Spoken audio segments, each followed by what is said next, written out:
আওয়ামী লীগকে কি সত্যিই নিষিদ্ধ করা হচ্ছে? আজকে কালকের মধ্যেই কি সিদ্ধান্ত চলে আসছে আওয়ামী লীগ নিষিদ্ধ করার? যমুনা থেকে আন্দোলন শাহবাগে গেছে, শাহবাগ ব্লক করে দেওয়া হয়েছে। আওয়ামী লীগ নিষিদ্ধ না করা পর্যন্ত শাহবাগের এই ব্লকেড খোলা হবে না, এমন ঘোষণা এসেছে। এমন ঘোষণার পরিপ্রেক্ষিতে সরকারও একটা দায়সারা বিবৃতি দিয়েছে। সেই সরকারের বিবৃতি থেকে একবার অনুমান করা যায় যে আওয়ামী লীগকে তারা নিষিদ্ধ করার সিদ্ধান্ত নিয়ে ফেলেছে। আর একদিকে আপনি মনে করতে পারেন যে না, সরকার আওয়ামী লীগকে নিষিদ্ধ করতে পারবে না, এর সঙ্গে অনেক যদি কিন্তু রয়েছে। আদতে সরকার কি চাইছে? সরকার এনসিপিকে দিয়ে যে ধরনের মঞ্চ তৈরি করাচ্ছে, যে ধরনের প্ল্যাটফর্ম তৈরি করাচ্ছে, এবং সরকারের বিবৃতিতেও সেই ব্যাপারটা রয়েছে যে বিভিন্ন রাজনৈতিক দলের দাবির পরিপ্রেক্ষিতে, সেটি আদতে কতটা কাজে দিবে? আওয়ামী লীগকে নিষিদ্ধ করার বাস্তবতা সরকারের সামনে আছে কিনা, নাকি ইউরোপিয়ান ইউনিয়ন এবং আমেরিকার গ্রিন সিগন্যাল সরকার পেয়ে গেছে, আওয়ামী লীগকে নিষিদ্ধ করলেও কিছু বলবে না তারা? কারণ আমেরিকাকে জাতিসংঘের মাধ্যমে মায়ানমারে করিডোর দেওয়ার সিদ্ধান্ত নিয়েছে সরকার, এবং সেই লেনদেনের চুক্তিতেই হয়তো আমেরিকা রাজি হয়ে যেতে পারে, তোমার যা ইচ্ছা তুমি তাই করো, আমার চাওয়াটা পূর্ণ হলেই হবে। তেমন ঘটনাই কি ঘটেছে? তেমন ঘটনা যদি ঘটে, তাহলে কিছুদিন আগে একটা ভিডিওতে আমি উদাহরণ দিয়েছিলাম যে ভারতে বিজেপি যখন, নরেন্দ্র মোদী যখন প্রথম প্রধানমন্ত্রী হলেন, তখন বাংলাদেশে মিষ্টি বিতরণ করা হয়েছিল। বিশেষ করে বিএনপি জামাতের লোকজন মিষ্টি বিতরণ করেছিল। বিজেপি জিতেছে, এখন আওয়ামী লীগ সরকারের পতন 1-2 ব্যাপার, বিজেপি তাদেরকে ক্ষমতায় বসিয়ে দেবে। বাংলাদেশের কোনো মিষ্টির দোকানে মিষ্টি পাওয়া যায়নি, কিন্তু পরবর্তীতে আমরা কি দেখেছি? পরবর্তীতে দেখেছি যে সেই বিজেপি সরকারের সাথে, সেই নরেন্দ্র মোদীর সঙ্গেই শেখ হাসিনা সব থেকে ভালো বন্ধুত্ব গড়ে নিয়েছেন। ডক্টর ইউনূস সম্পর্কেও সেই রকম আলোচনাই হয়েছে। জো বাইডেনের পর ট্রাম্প প্রশাসনের সঙ্গে তার সম্পর্ক নেই। আমরা এই প্ল্যাটফর্মেই বলেছি, বিজেপি সরকারের এই উদাহরণ দিয়েই বলেছি যে সরকার টু সরকার যখন সম্পর্ক, তখন যে কোনো স্বার্থের অজুহাতে সম্পর্কের যে পালাবদল, সেই পালাবদল ঘটে যেতে পারে। সম্পর্ক খারাপ থেকে ভালো হতে খুব বেশি সময় লাগবে না। তেমনটাই কি ঘটে গেল? আমেরিকা কি ইউটার্ন নিয়ে ফেললো? আমেরিকা কি ডক্টর ইউনূস সরকারকে এখন ওন করা শুরু করলো? সরকার আওয়ামী লীগকে সেই শক্তির মাধ্যমেই কি নিষিদ্ধ করার পাকাপোক্ত সিদ্ধান্তের দিকে গিয়েছে, এবং সেটা কি কালকে কিংবা পরশুর মধ্যেই ঘোষণা হয়ে যাবে?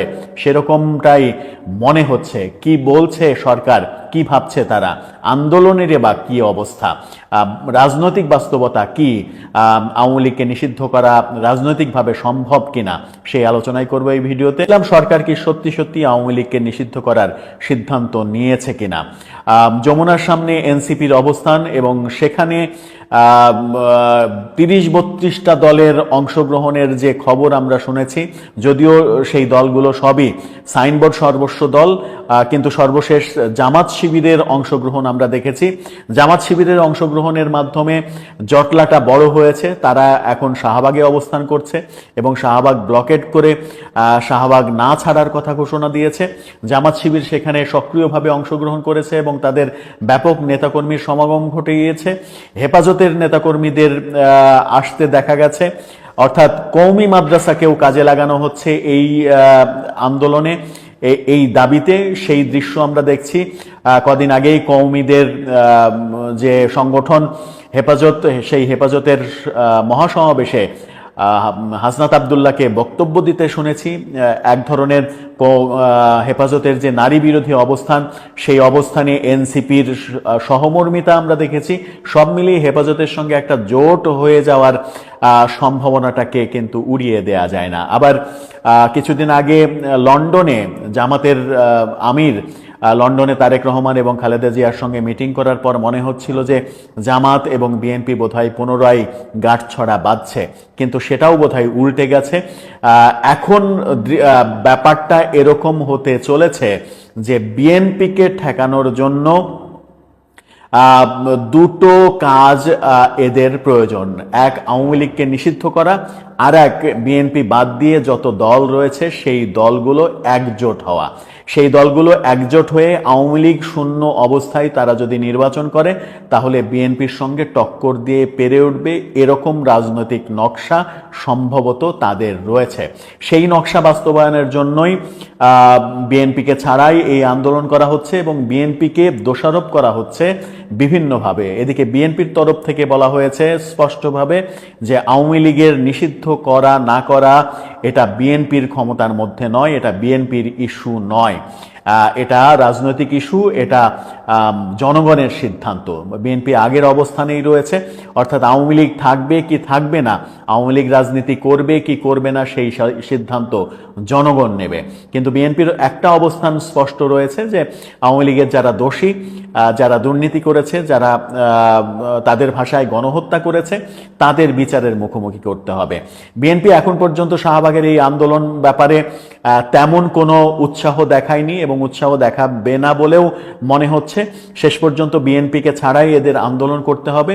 কিন্তু সরকার এরই মাঝে একটা বিবৃতি দিয়েছে আজকের বিকেলে, এই বিবৃতি 5টার পরে এই বিবৃতিটা দেয়া হয়েছে।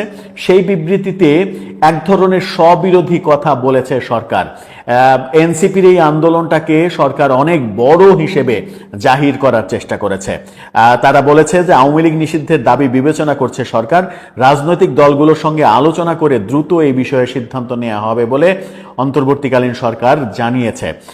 তারা বলেছে সম্প্রতি বিভিন্ন রাজনৈতিক দল, সংগঠন এবং জনগণের পক্ষ থেকে স্বৈরশাসন ও সন্ত্রাসী কার্যক্রমের অভিযোগে আওয়ামী লীগ নিষিদ্ধ করার যে দাবি উঠেছে তা সরকার গুরুত্বের সাথে বিবেচনা করছে। বিভিন্ন সংগঠনের দাবি, মানে এনসিপির এই দাবিকে বিভিন্ন সংগঠন, সাইনবোর্ড সর্বস্ব সংগঠনের এই দাবিকে সরকার অনেক বড় কিছু হিসেবে দাবি করছে, যেখানে বিএনপি সহ অনেক রাজনৈতিক দলের অংশগ্রহণ নেই।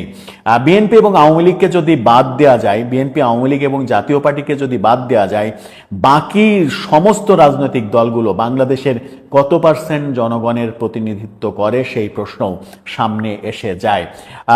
সেটা ভাসমান জনগোষ্ঠী বাদ দিয়ে সেটা সর্বোচ্চ হয়তো 10%। 10% জনগণের প্রতিনিধিত্ব যে সকল সমস্ত রাজনৈতিক দল করে, সেই রাজনৈতিক দলগুলোর ইস্যুটাকে সরকারের কাছে অনেক বড় ইস্যু মনে হচ্ছে। বিএনপিকে তারা হয়তো গুরুত্বই দিচ্ছে না, কিন্তু রাজনৈতিক দলগুলোর সঙ্গে আলোচনার কথা বলছে। সেই আলোচনায় যদি যায় তাহলে বিএনপির সঙ্গে আলোচনা ফলপ্রসূ হবে না। বিএনপি কোনো দলকে নিষিদ্ধের পক্ষে নয়, তবুও কি সরকার আওয়ামী লীগকে নিষিদ্ধ করবে? সরকার একগুঁয়েমি সিদ্ধান্তের দিকে যাবে? তাতে করে তাদের পরবর্তী অবস্থান কি হবে? প্রথমেই বলেছি যে আমেরিকা এবং ইউরোপীয় ইউনিয়নের গ্রিন সিগন্যাল সরকারের হাতে চলে এসেছে কিনা, সেই কারণেই সরকার এককভাবে এই সিদ্ধান্তের দিকে চলে যেতে পারে। এই ব্যাপারে সরকারের রাজনৈতিক দলগুলোর সাথে ইতিমধ্যে যোগাযোগ স্থাপন করছে বলে তারা জানিয়েছে। সরকারের পক্ষ থেকে জানানো হয়েছে তাদের সাথে আলোচনা করে দ্রুত সিদ্ধান্ত গ্রহণ করবে। আওয়ামী লীগ নিষিদ্ধের ব্যাপারে দলটির নেতা এবং সমর্থকদের সন্ত্রাসী কার্যক্রমের বিষয়ে জাতিসংঘের প্রতিবেদনকেও তারা বিবেচনায় রাখছে। তারা বলছে ইতিমধ্যে সরকার জনদাবির প্রতি সম্মান জানিয়ে প্রচলিত আইনের অধীনে সন্ত্রাসী সংগঠন ছাত্রলীগকে নিষিদ্ধ করেছে। এছাড়া মানবতা বিরোধী অপরাধের সাথে জড়িত সংগঠনের বিরুদ্ধে ব্যবস্থা গ্রহণের জন্য আন্তর্জাতিক অপরাধ ট্রাইব্যুনাল আইনে প্রয়োজনীয় সংশোধন আনা হয়েছে। এই ব্যাপারটা গুরুত্বপূর্ণ। আন্তর্জাতিক ট্রাইব্যুনালে সংশোধন আনছে আবারও সরকার। এর আগে একবার সংশোধন এনে রাজনৈতিক দল হিসেবে কাউকে নিষিদ্ধ করার যে ক্ষমতা, সেই ক্ষমতাটাকে তুলে দিয়েছিল। এবার আবার সেটা বোধহয় সংযোজন করতে যাচ্ছে। তার মানে সরকার নিজেরাই বুঝে উঠতে পারছে না যে কোন সিদ্ধান্তটা সঠিক হবে। রাষ্ট্রপতি আব্দুল হামিদের দেশত্যাগের ব্যাপারেও একটা দায়সারা কথা বলেছে যে এই ব্যাপারে তারা জানে না, এর ব্যাপারে যারা দায়ী তাদের বিরুদ্ধে কঠিন ব্যবস্থা গ্রহণ করা হবে। এবং যে কথাটা তাদের মূল কথা সেটা হচ্ছে যে রাজনৈতিক দলগুলোর সঙ্গে আলোচনা করে আওয়ামী লীগ নিষিদ্ধের সিদ্ধান্ত নেওয়া হবে। রাজনৈতিক দলগুলোর সাথে যদি আওয়ামী লীগ ব্যাপারে আলোচনা করতে হয়, আলোচনা তো এর আগে হয়েছেই। বিএনপি তার অবস্থান স্পষ্ট করেছে, জাতীয় পার্টির সঙ্গে আলোচনা করেননি। তো বিএনপি, আওয়ামী লীগ, জাতীয় পার্টি বাদ দিলে আপনি দল আর কাকে মনে করেন? জামাত ইসলাম ছাড়া তো আর কোনো দলকেই আদতে সাইনবোর্ড সর্বস্ব দল ছাড়া কোনো দলকেই জনগণের দল বলা যাবে না, বলাটা মুশকিল। বেশিরভাগই নেতা সর্বস্ব দল, সভাপতি সেক্রেটারি সর্বস্ব দল এবং মিডিয়ার মাইক্রোফোন সর্বস্ব দল। সেই দলগুলোর কথাই আপনি শুনবেন নাকি বৃহৎ দল বিএনপির মতামতকে সব থেকে বেশি গুরুত্ব দিবেন, যেখানে বিএনপি বহুদলীয় গণতন্ত্রের কথা বলে, বিএনপি সবার অংশগ্রহণের কথা বলে রাজনীতিতে। যে ভুল আওয়ামী লীগ করেছে সেই ভুল বিএনপি করতে চায় না। বিএনপি করতে চায় না বলেই বিএনপি কোনো দলকে নিষিদ্ধ করার প্রক্রিয়ার সঙ্গে থাকতে চায় না। আওয়ামী লীগ কিন্তু ভুলে গেলে চলবে না, আওয়ামী লীগ কিন্তু জামাত ইসলামকেও নিষিদ্ধ করেছিল, আওয়ামী লীগ কিন্তু শিবিরকেও নিষিদ্ধ করেছিল। তাতে করে কি হয়েছে? তাতে করে জামাত শিবির আরো বহুগুণ শক্তি সমৃদ্ধ হয়েছে, তাদেরকে কিন্তু নিশ্চিহ্ন করা যায়নি। এটাকে মাথায় রেখেই আমার মনে হয় যে বিএনপি এই ব্যাপারগুলোতে সচেতন। কিন্তু সরকার কি ততটা সচেতন? সরকার কি 1-2 দিনের মধ্যেই সিদ্ধান্ত নিয়েই ফেলবে আওয়ামী লীগ নিষিদ্ধের, নাকি যুবলীগ এবং স্বেচ্ছাসেবক লীগ নিষিদ্ধের ঘোষণা দিয়ে আপাতত এই আন্দোলনটাকে অন্যদিকে নিয়ে যাবে? যদি শেষ পর্যন্ত বিদেশি সিগন্যাল, গ্রিন সিগন্যাল পরিষ্কার না হয়, তাহলে হয়তো তারা আওয়ামী লীগ নিষিদ্ধের দিকে যাবে না। কিন্তু আমার কেন যেন মনে হচ্ছে যে বিদেশি সিগন্যাল তাদের হাতে রয়েছে, সেই কারণে বিএনপি না বললেও আওয়ামী লীগকে তারা নিষিদ্ধ করার সিদ্ধান্তে উপনীত হয়েছে। আওয়ামী লীগকে নিষিদ্ধ করতে চলেছে সরকার। পরিণতি কি হবে সেটা হয়তো ভাবছে না, সেটা ভিন্ন বিষয়। আওয়ামী লীগের সেই শক্তি আছে কিনা, একটা দলকে নিষিদ্ধ করলে সেই দল আন্ডারগ্রাউন্ডে যদি চলে যায়, তাতে দেশের আইন শৃঙ্খলা পরিস্থিতি খারাপ হয়ে যেতে পারে। সেই বাস্তবতাগুলো, সেই ফিউচারগুলো ভেবে সরকার সঠিক সিদ্ধান্ত নেবে, সেটাই প্রত্যাশা। দর্শক, আপনার কি মনে হয়? 2-1 দিনের মধ্যে কি আওয়ামী লীগ নিষিদ্ধের ঘোষণা সরকার দিয়েই দেবে? আপনার মতামত জানিয়ে লিখতে পারেন আমাদের কমেন্ট বক্সে।